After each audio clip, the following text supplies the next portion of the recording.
చేయాలి అవుట్‌నుండి జనాలు. పర్ఫెక్ట్ శాపం ఇదైతే. యాహ్! Ashwin please continue.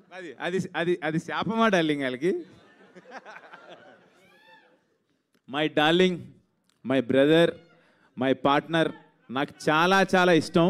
ఒక్క మాట చెప్పాలి తమ్మన్ డార్లింగ్ గురించి. నాకు ఒక 10-12 ఇయర్స్ నుంచి తెలుసు. మేమిద్దరం క్రికెట్ ఆడేవాళ్ళం. ఓపెనింగ్ బాగా ఆడుతూ ఉండేవాళ్ళం. అప్పుడు తమన్ డార్లింగే నాకు. బట్ ఇప్పుడు తమన్ గారు అనే పొజిషన్కి వెళ్ళిపోయాడు, ఎక్కడికో వెళ్ళిపోయాడు. పాన్ ఇండియన్ మ్యూజిక్ డైరెక్టర్ అయిపోయాడు. అసలు నచ్చేవాడు కాదు. ఒక నిమిషం ఉండరా, వీడు అబద్ధాలు ఆడుతున్నాడు. వీడు అసలు నచ్చేవాడు కాదు. నేను ఆడుతుంటే నా కోసం తమన్ వస్తున్నాడు ఈరోజు ఆడుతున్నాడు ఆపోనెంట్ టీంలో అంటే ఇంకో టీంలో అడుక్కుని వచ్చేవాడు.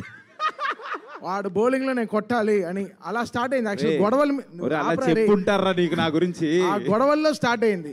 అసలు బాల్ పట్లేం, వీడు కొడితే లేదు. ఒకటికి ఫ్రాక్చర్ అయ్యో, ఒక అంబులెన్స్ రెడీగా పెడతాం, ఎక్కడో ఏదో అంబులెన్స్ ఏదో కార్ అయినా రెడీగా పెడతాం. అలా కొడతాడు కావాలని. మరీ ఉండు ఉండు మీరు ఆ డైలాగ్ విన్నాం. మామూలు ఆటగాడు కాదు. వద్దు శివం భజే, పెద్దగా మాట్లాడదలుచుకోలే. ఆట వేరయ్యా, ఆపండి. ప్లాన్ చేసి వస్తాడు. క్రిక్ హీరోస్లో మరీ అదేంటిది నోటిఫికేషన్ చూసి మరీ వస్తాడు. సో కొంచెం వద్దురా నన్ను చెప్పనే రే. సరే చెప్పు. మాట్లాడినప్పుడు నేనేం మాట్లాడలేదు. ఒక్క నిమిషం.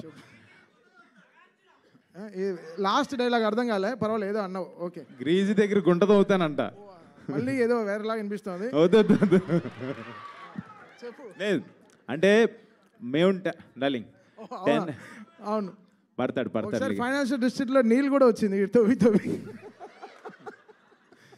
లేదు అంటే జోక్స్ ఏ పార్ట్ అది. కానీ నాకు 10 ఇయర్స్ బ్యాక్ ఉన్నప్పుడు తమన్ డార్లింగ్ ఇప్పుడున్న పొజిషన్ తను నిజంగా పాన్ ఇండియన్ మ్యూజిక్ డైరెక్టర్ అయిపోయాడు. ఇప్పుడు బేబీ జాన్, ఓజీ